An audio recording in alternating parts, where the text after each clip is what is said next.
Today on episode number 558 of the School of Podcasting, we've got a cool Because of My Podcast story. We're going to talk about, have you really done everything you can to promote your podcast?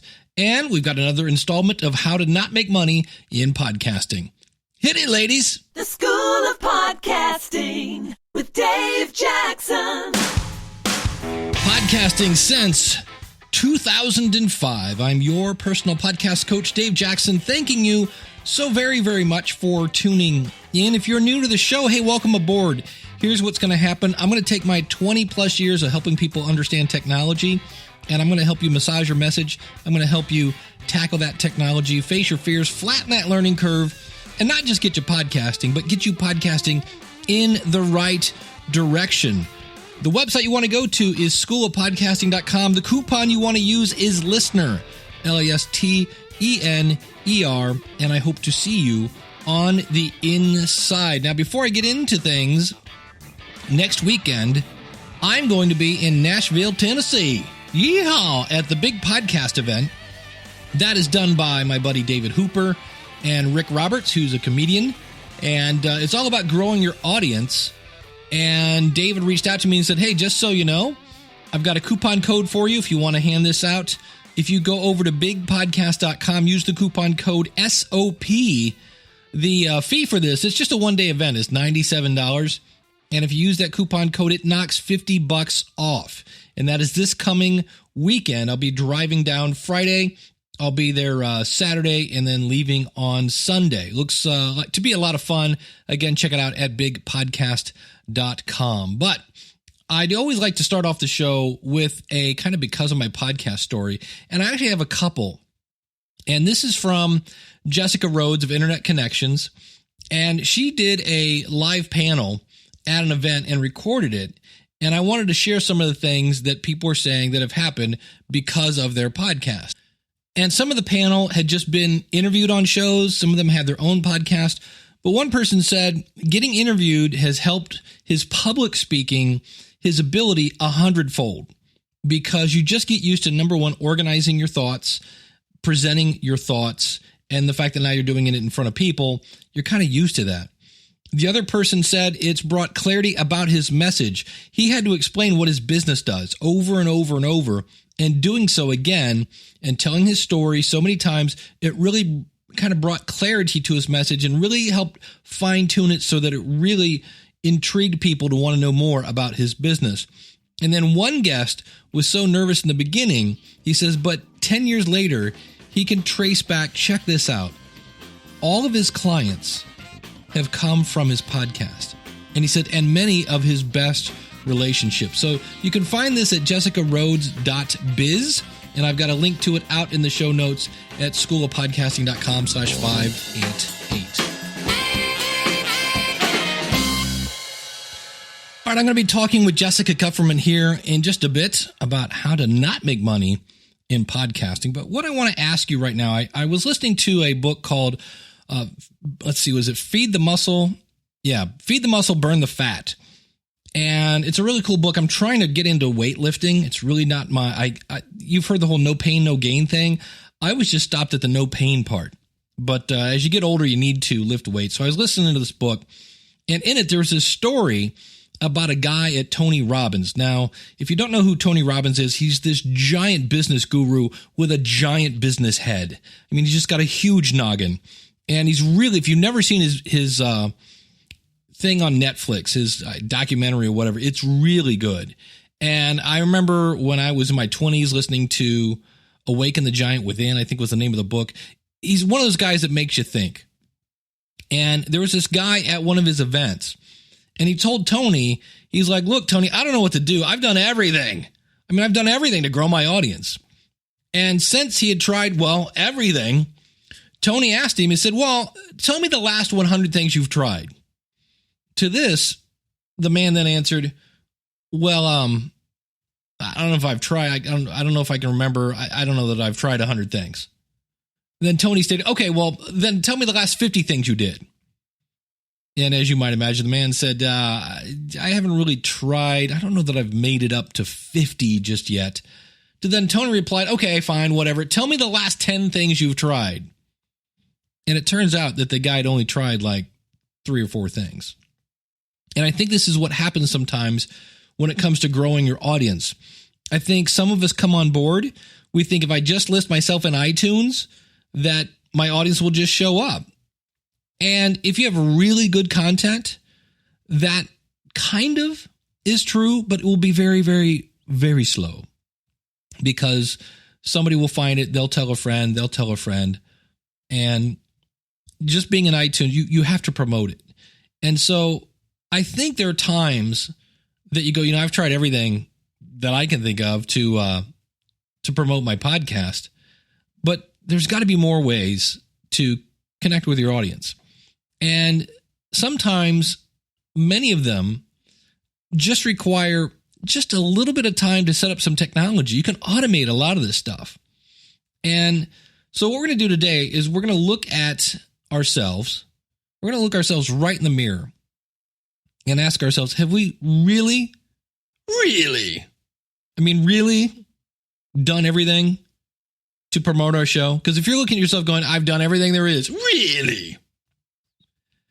Because I'm pretty sure there are things I know I could do that I haven't. I was talking with somebody on Facebook, and he was doing a show on kind of like track and field, I think it was. And he was going to track meets. And I said, well, have you interviewed anybody at the event? And he was like, I don't know if he had or not. I said, do you wear a T-shirt with your logo and your website? No. So there's always these little things that you can do to do that. So I just wanted to point out some of the real basic ones. And so number one, social media. This is where most of us jump to immediately. And then when it doesn't light a fire to 1,000 downloads, we're like, well, I've tried everything. Really? So you should be promoting your show obviously on social media channels that you have. And there are plugins. There's a great plugin that I love called Social Warfare that not only allows you to makes it easy to share things, but you can actually specify, use this image on Pinterest, use this image on Twitter. It's pretty cool.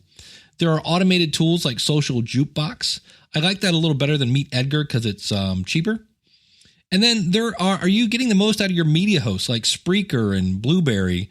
Those will publish your files as a video to YouTube. We'll get to Libsyn here in a second.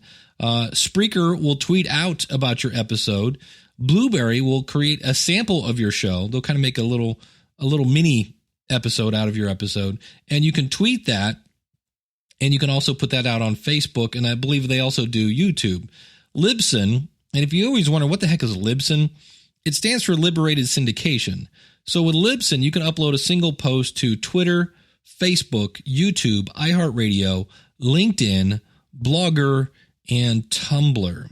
And if you're lucky enough, we can actually also connect you with Spotify. But Spotify has to approve you, and right now, they're not approving hardly anybody. But these are things that you set up once. And if you don't know how, contact your media host. Contact Blueberry, Spreaker, Libsyn, and say, hey, I heard I can set this thing up to automatically tweet this stuff. How do I do that? Well, they can tell you, and it's literally, you're looking at probably 10 minutes worth of work, if that. You just have to remember your password, and sometimes that's the hardest part. And this is something you do once, and then the next time you put on an episode, it just goes. Now, again, that's not going to bring you 10,000 listeners, but it's a way to share your show without you having to think about it. Make sure you're in all 4 directories. I just did an episode of the podcast, of the Ask the Podcast Coach at askthepodcastcoach.com. And I did a thing with my audience, and I called it Podcast Website Rodeo, because I do a show called Podcast Rodeo Show, where I listen to the first part of your show. I give you my first impression. And I did the same thing with people's websites. And I was surprised at how many times there was no contact button. There was no subscribe button.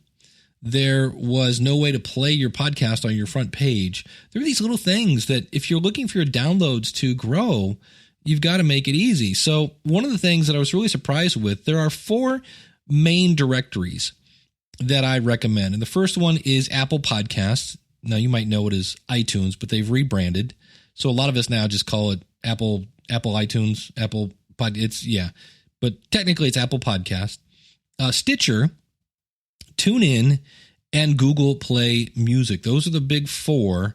And if you're in iTunes especially, he said, correcting himself and saying Apple Podcasts, then you're automatically submitted to a lot of other apps like Pocket Casts and a couple other ones that you're automatically in when you're in Apple Podcasts.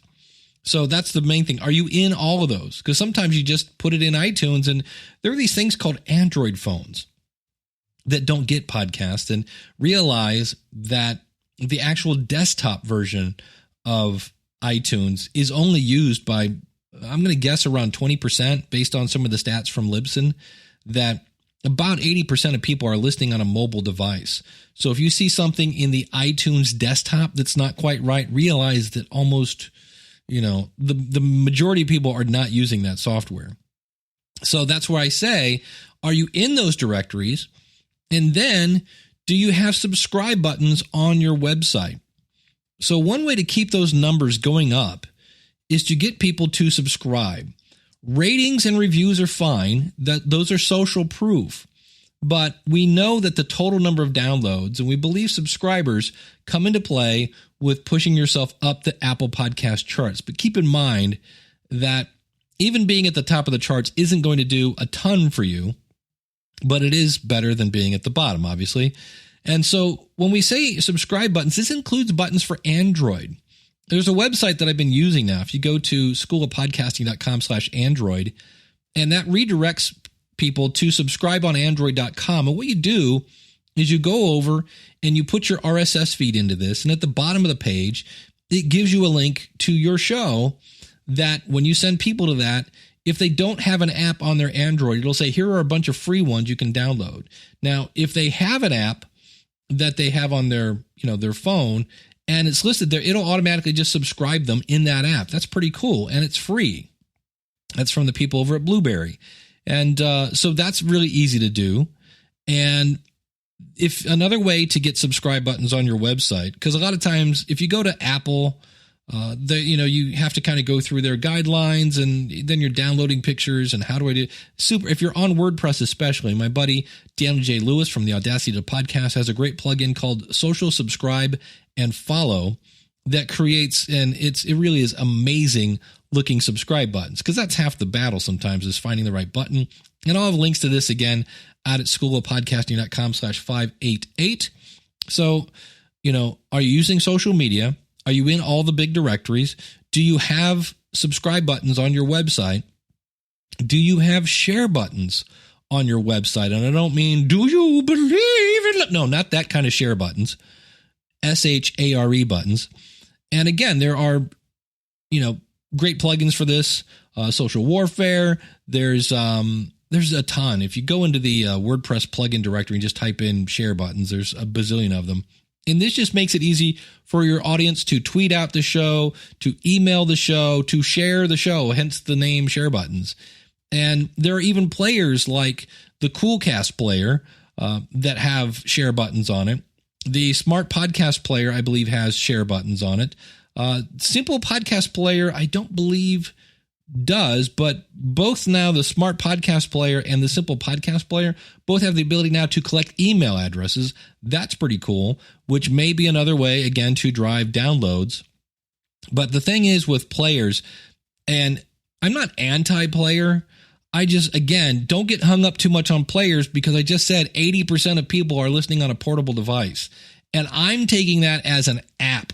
Now, they might be on your website on, Safari or Chrome or something like that on the phone, but I don't put a huge amount of importance on the player. And that's where you might want to look at your website on your phone and go, can people share this on a phone? So, because you want people to go, man, this was good. I got to tell Bert. Well, now they can't find a way to do that. If you can make it easy. Again, these are things that you spend a little bit of time on, and then they just work forever.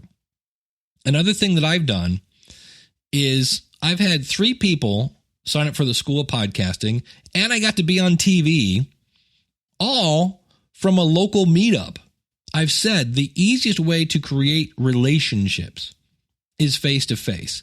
And I mentioned the big podcast event in Nashville. You know why I'm going to that? Number one, David Hooper's cool.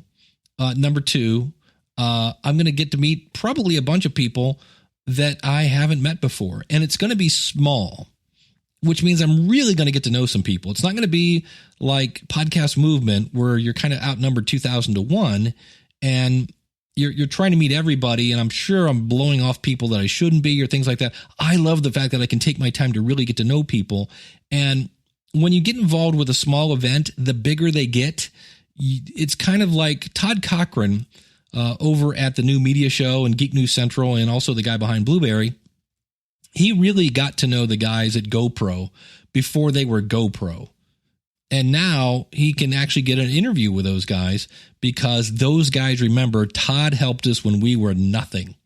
So that's one of the reasons I'm going. To me, it's all about relationships. When it comes to building your downloads, I think it really does start with one person at a time. Now, that's a really slow way to do it, but that's one of the reasons why I'm going. Now, if you don't have a local meetup and you can just go to meetup.com, well, then do what I did. I created one. In fact, if you're listening to this on the 16th of October,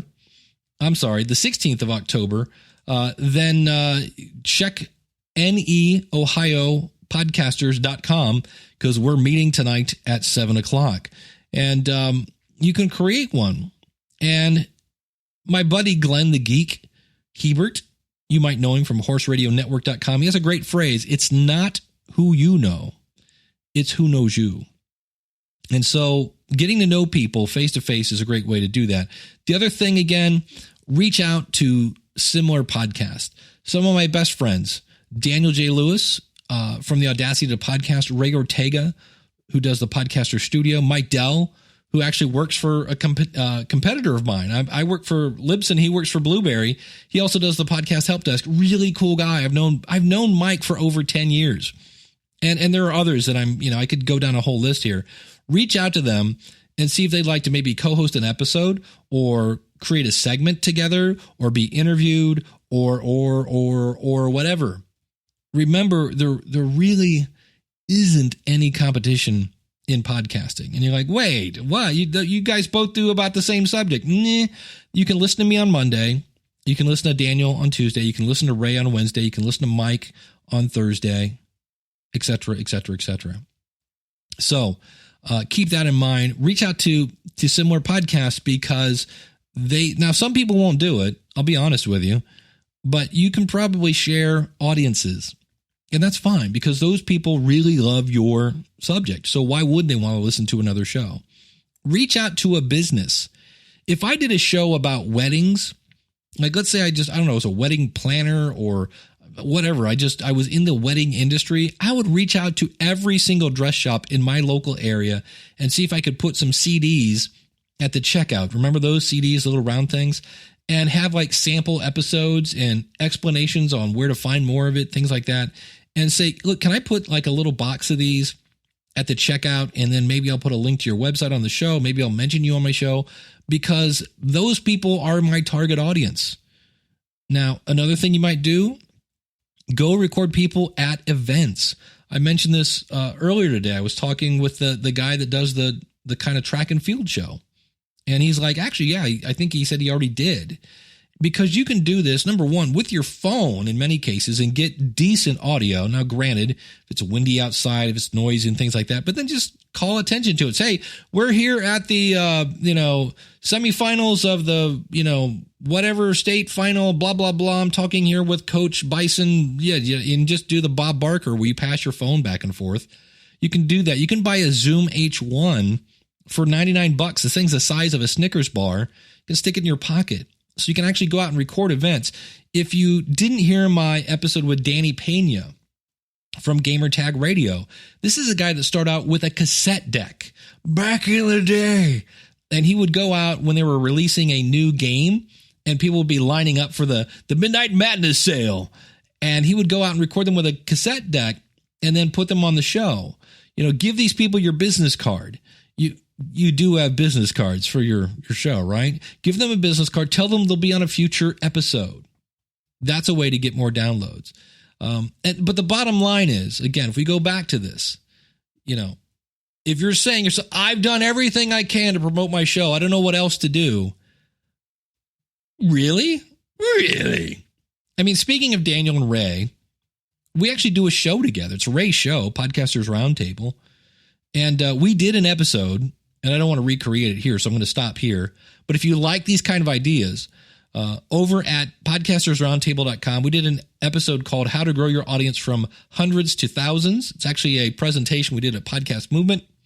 And I'll have links to that again out in the show notes at schoolofpodcasting.com/588. The point here is that there are probably more ideas here than you realized. And realize that some of these, like calling local businesses or, all the ones that you go, that might actually, engage with some people, it takes a little bit of work. And Gary, do you know Gary Vaynerchuk? Gary V. He's that really hyper-spastic guy that drops the F-bomb about every 10 effing seconds, effing. Man, that guy loves the F word. Holy cow. And I'll have a link to his video. And he explained that if it was him, because he's all about the hustle, man. And I kind of like Gary V. I sometimes worry that he promotes a lifestyle where people are sleeping 3 hours a day. They're ignoring their family. And they're almost to the point where if their business fails, you're setting them up to want to commit suicide. Now, that's putting a lot of words in Gary's mouth. But I'm just saying, I get worried when I hear about hustle. I don't think he believes that. In fact, I know he doesn't, because he's really into his family. He's really into his daughter, but he does come across sometimes. So don't get that from Gary, because that's not what he's meaning. And that's not what I'm saying here. But he has a really cool video out. Oh, and his mantra right now is do it. He said, if I had a blog or a podcast, he said, I would call every blog or podcast on whatever his topic was and ask them to either come on the show or to promote his show, something like that. He goes, and you know what? 1 in every 347 will write you back. He goes, and that's better than 0. And he said, it's time to stop reading. It's time to stop watching videos. It's time to quit listening to podcasts about podcasting. I know, from Dave Jackson. Did you just say that? Yes. But the reason you need to quit doing it's time to start doing it. If you're thinking about getting into podcasting, you can read articles all day and you'll get really confused, because one will say, you need to launch with at least 15 episodes. And then someone like me will go, it doesn't really matter. 3 would probably work. Then some will say, your absolute goal, you must be a new and noteworthy. I think I just threw up in my mouth, just a little bit. And there are other people like me that go, that's not really that important anymore. See newandnoteworthy.info. And the bottom line is you can't improve what you don't start.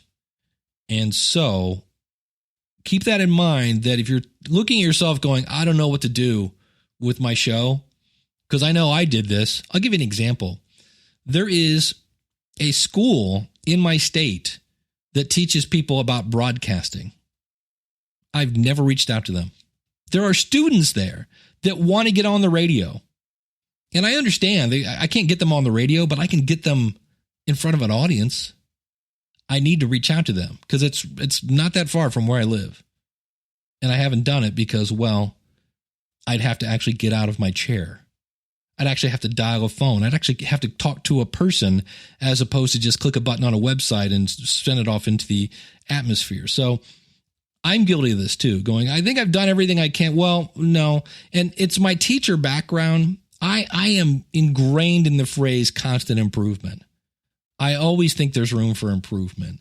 And so as we get ready to move forward into the future here, and you're going, I don't know what else to do, I'm going to tell you to look in the mirror and go, really? Because there probably is something that you could do to grow your podcast just a little more. Jessica Kupferman has been on my show. She runs jkmagency.com. She's also one of the co-hosts of the She Podcast show with Elsie Escobar. She's hilarious. She's got a ton of knowledge in her head. I've had her on the show before. I'll put a link to that out in the show, where she's been selling advertising in one fashion or another for many, many moons.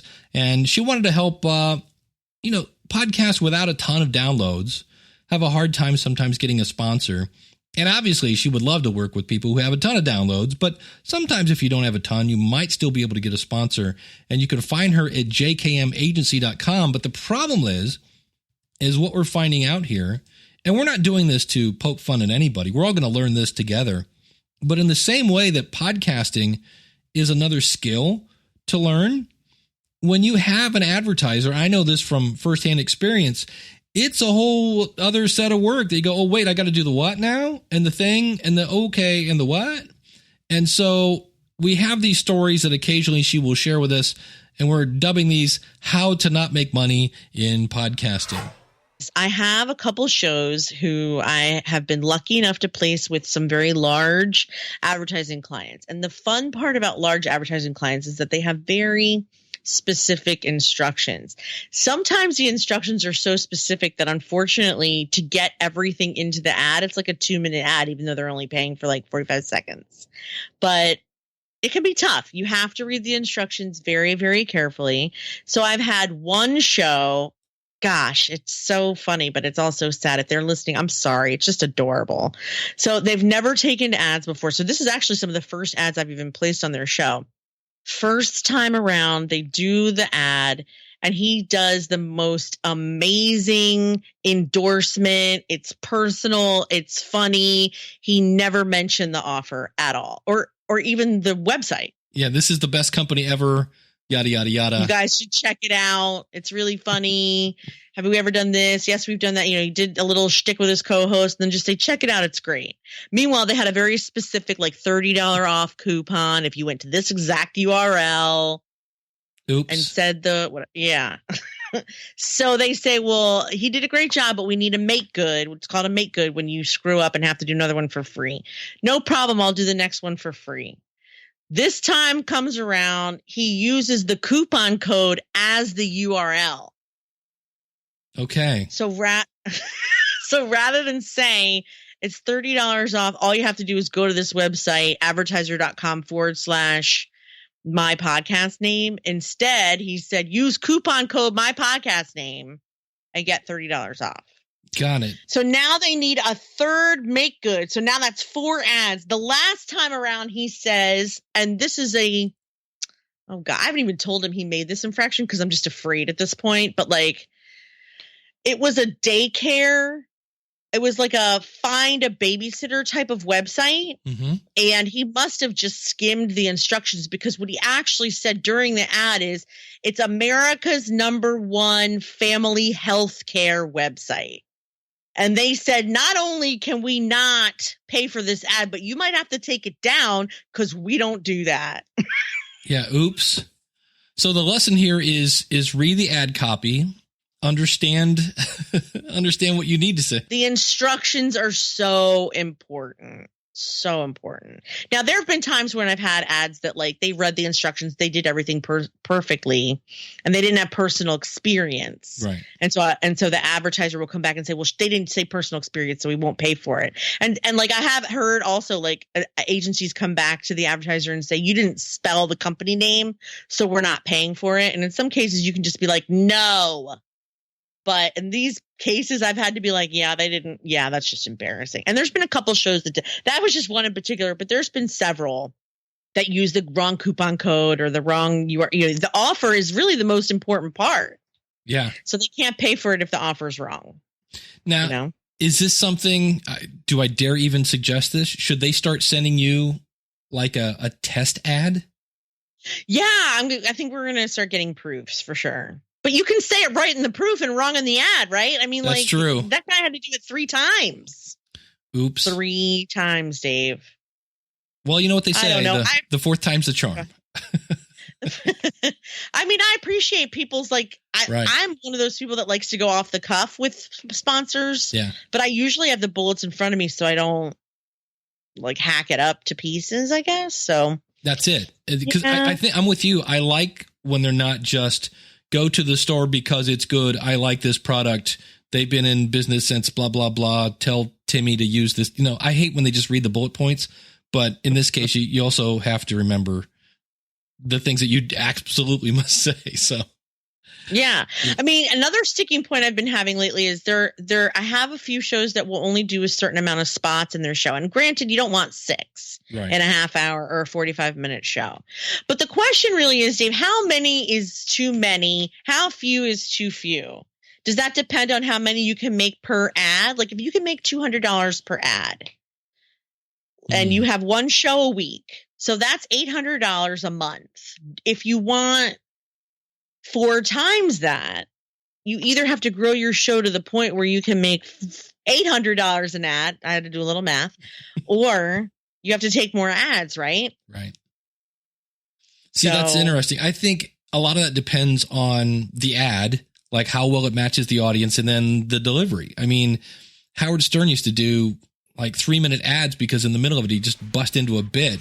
That's right. And they were fascinating. Yeah, I think that's the key. It's when it's... I love that. You know, I think when you're peddling the, I don't know, grandma's knitting kit on the heavy metal show, I don't think that's going to go over well. So that's my how not to make money. That's this time's how not to make money. Thank you so much for this opportunity. Oh, you're welcome. Hey, I can't believe it's October already. And it just dawned on me that in November, I want to have a question of the month.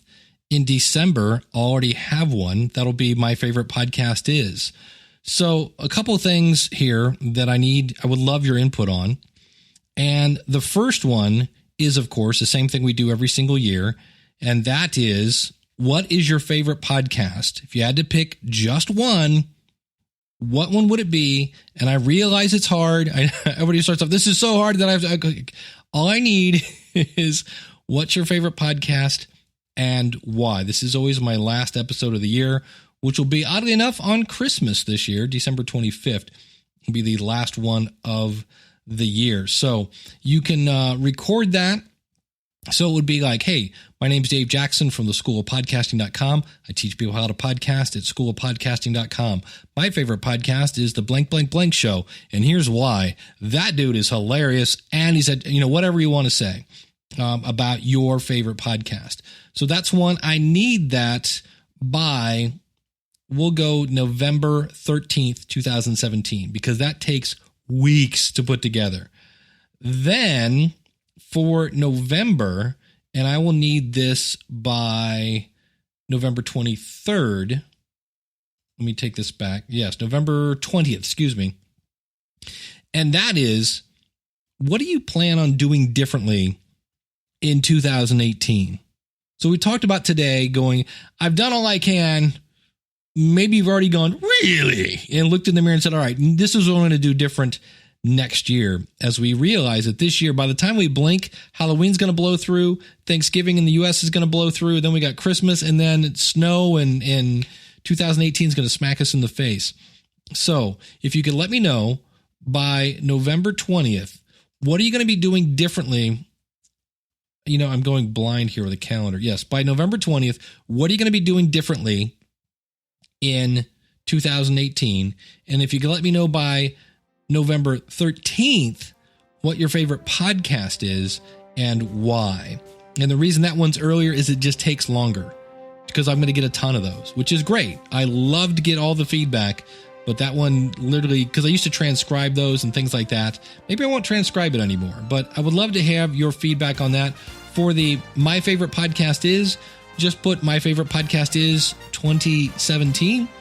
And for the What Am I Doing Differently in 2018, send that to me, Dave at schoolofpodcasting.com. Both those you can email me and just put 2018 in the subject line.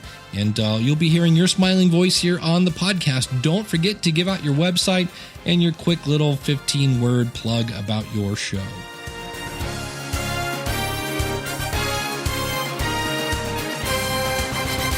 Hey, speaking of 2018, if you plan on starting a podcast in 2018 and you just want a little extra help, go out to Start Podcasting in 6 weeks. This is going to be a group coaching session that I do once a week. We're going to meet on Saturdays. Every week, we're going to go over a topic. So we're going to start off with planning your podcast, and we're going to talk about your website, and then we're going to talk about equipment and things like that.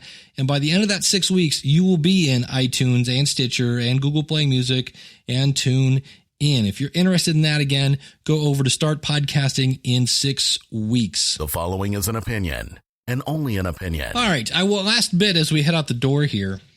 There's a new article going to be coming out, and I believe I'm going to be quoted in it. And it's asking the question, is there a discoverability problem in podcasting? And so I thought I would share, and this is just an opinion. The following is just an opinion and only an opinion. And here's what I have to think when people say, man, there's a problem because, you can't find any podcasts. So here's my thoughts on this. And if you disagree, I know it sounds weird. Feel free to let me know. I'm always open to an opinion because maybe there's something I'm missing, especially when we're talking about technology. So here's my thought on this. Discoverability. I don't think it's a problem. You can discover podcasts on any subject you want. Go to any podcast app, type a subject in the search and press enter, and booyah, discovery problem solved. There's a bunch of results right there. And if that doesn't work for you, there is this thing, I don't know, you may have heard of it, called Google. So if I'm looking for a podcast about weddings and I type in the phrase weddings podcast, just type on the word podcast to the end of whatever you're searching for, you're going to get results. I don't think there's a discoverability problem there. The people that say there's a discoverability problem are saying that because their show's not coming up in search results. Now, my guess is, and correct me if I'm wrong, they have 4 episodes published, their show is poorly named, and they have a, if I record it, they will come mentality. Directories like Apple Podcasts app are like giant digital phone books, except, well, they have podcasts in them instead of, phone numbers. And when people expect to get popular or famous or rich from being in the Apple Podcast app, it's like saying I'm going to be famous because I'm in the phone book. Discovering quality podcasts that deliver value, that is the problem. Yes, I know podcasting has no rules. You can do whatever you want. But putting a single microphone, like the Blue Yeti, in the middle of a table while you and your friends laugh about inside jokes from 10 years ago doesn't do anything for your audience. It does something for you, so by all means do that, but it does nothing for your audience. And most of the shows that I listen to are created by people that I've either met in person, heard on another podcast, or referred to by friends. Now, I can see where people feel there's a problem because there are topics like real estate, fantasy football, entrepreneurs that just have a ton of podcasts. And if an app only shows 100 results and there are 200 podcasts available on that subject, well, then 100 people feel there's a discoverability problem. And according to Apple, there are 400,000 podcasts in the Apple Podcast directory, with 1,000 more being added every week. Now, to an app developer that's trying to come up with some sort of search algorithm, that's like being fed with a fire hose. I would love to see is any energy and effort that's going to go into, quote, solving the discovery problem. I'd love to see that go into publicity about how to subscribe to a podcast and explaining what the heck a podcast is. Everyone knows what an Amazon Echo is due to the publicity through those commercials. There are no commercials for podcasts to inspire people to go out and look for one. And I don't expect there ever is going to be one because, well, podcasts are free and commercials aren't. All right, so as we wrap up the door, where am I going to be? Well, October 21st, I'll be at the big podcast event in Nashville, Tennessee. Again, use the coupon code SOP to save $50 on your ticket. In November 10th and 11th, I'll be speaking at the DC Podfest. My presentation is going to be on, is your podcast making these mistakes? On February 28th through March 2nd, this is in 2018, I'll be speaking at Social Media Marketing World. I have links to these out in the show notes. And in February 8th through the 10th, I'll be at podfest.us. That's down in Orlando. And if you would like to have me come speak at your event, I would love to do that. Simply go out to schoolofpodcasting.com/contact. If you'd like to have me on your podcast, basically, I love to talk about podcasting 24/7. So thanks so much for tuning in. Remember, if you want to start your podcast right now, it's super easy. Schoolofpodcasting.com/start. Use the coupon code LISTENER. That's going to get you access to all the step-by-step tutorials from how to plan your podcast, how to build your website, how to pick your equipment, how to plug it in, how to submit yourself to iTunes, how to grow your audience, how to monetize your audience, and all parts in between. That's there. But wait, there's more. That's right. You get twice a month live group coaching. So if you have questions about any of the videos, you can ask me live face-to-face. And then last, of course, you get priority email support. So if you have a question about something, you simply email it. There's a special little link inside the School of Podcasting, and you get your questions answered quick. I would love to have you. Again, schoolofpodcasting.com/start.